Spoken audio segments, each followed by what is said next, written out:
bitches, we're back at it. What's going on, everybody? So today I just got off work and I think I'm gonna start working on this Rx7 for a little bit. We'll see what happens.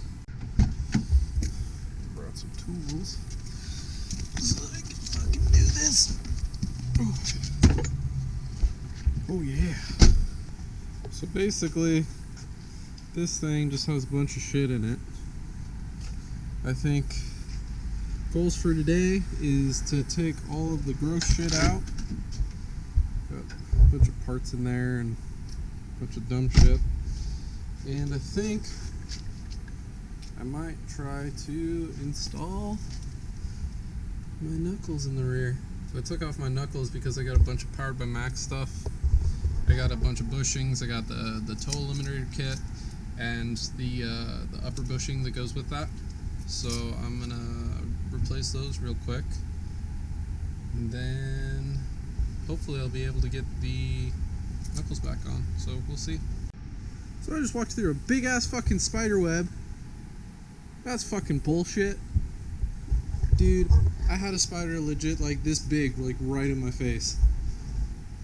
Oh, my heart is pounding. Alright. First things first. Oh, here's the eclipse. You guys haven't seen that in a little bit. Some updates on that project coming soon. But first, let's see some Rx7 stuff. Here, skank. You're a bitch. Woohoo!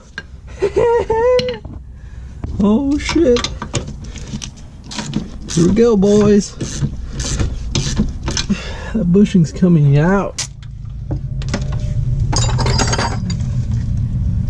Alright, so as you can see, the bushing is coming out. It's not out yet, but it's on its way. I think that's it.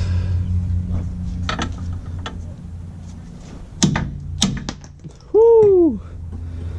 There's the bushing. Boom. Powered by Max bushing installed. Alright guys, so these are the knuckles.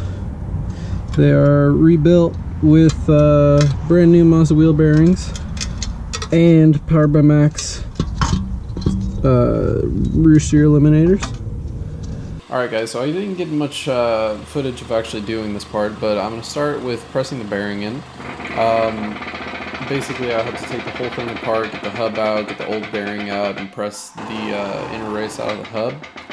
So now I'm pressing in the new bearing, and as you can see, the spacer that I'm using is the perfect diameter to sit on the outer race of the bearing and nothing else. So you want to press it down until you can see the groove for the C-clip.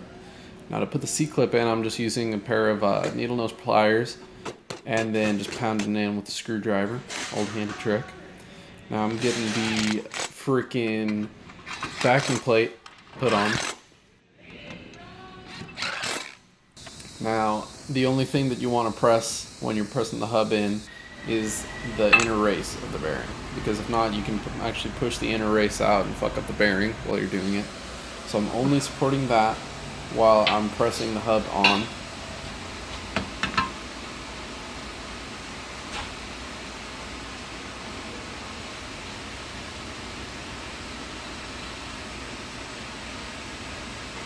Now let's press this bitch.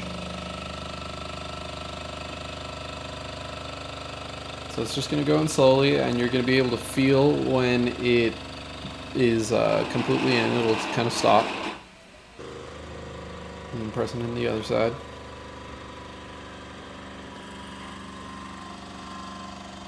And again, you'll feel that noticeable difference when you reach the bottom.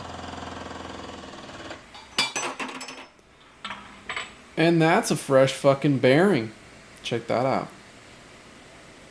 It's noise. So those are the two bearings installed. It's a full 5-lug swap, guys. Let's put it on the car.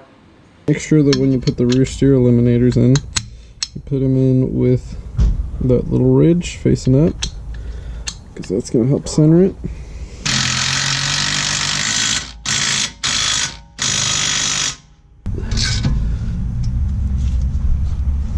You're a skink.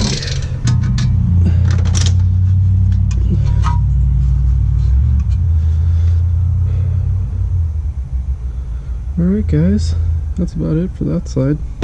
So I devised a little bit of a system in which I just grab a bolt, socket, a washer, and a nut, and then I put a bunch of pressure on that.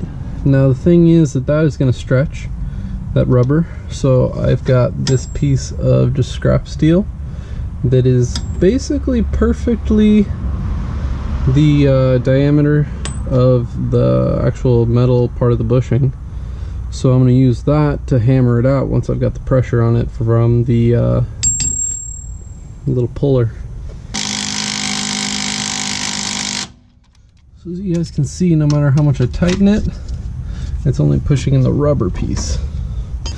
I can grab my little piece of scrap steel, get it in there, and see if I can tap it the rest of the way out. See, that just jerked quite a bit. Now you guys can see that the bushing is almost out. So now I'm just gonna stick my little piece of scrap steel in there and just hammer away. There she blows.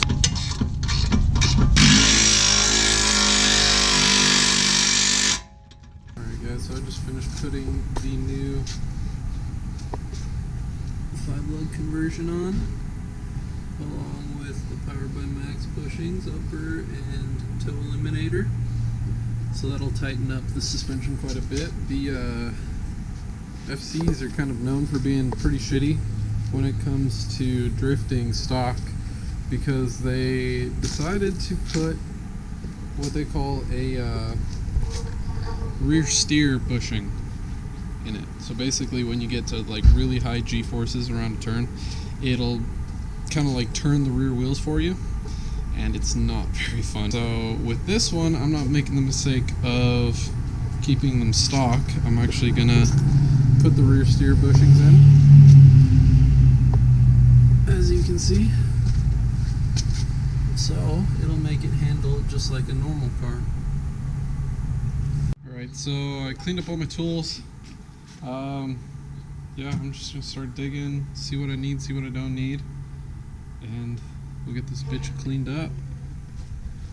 Oh, it feels so good to get all this shit out of here. Alright guys, I got basically everything taken out of the car. A few little things here and there, but that's what she looks like right now. I'm probably gonna get the entire interior.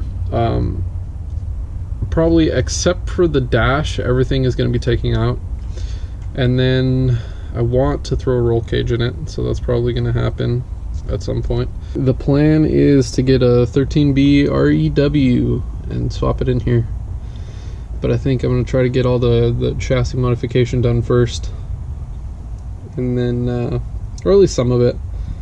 So right now I'm just saving for that so I can afford a 13B and then hopefully put it in. So there's a lot more to come. It's gonna be sweet, guys. Alright guys, if you guys like this video and you want to see more, leave a like, subscribe, let me know what you guys want to see in the comments. As always, peace out, bitches.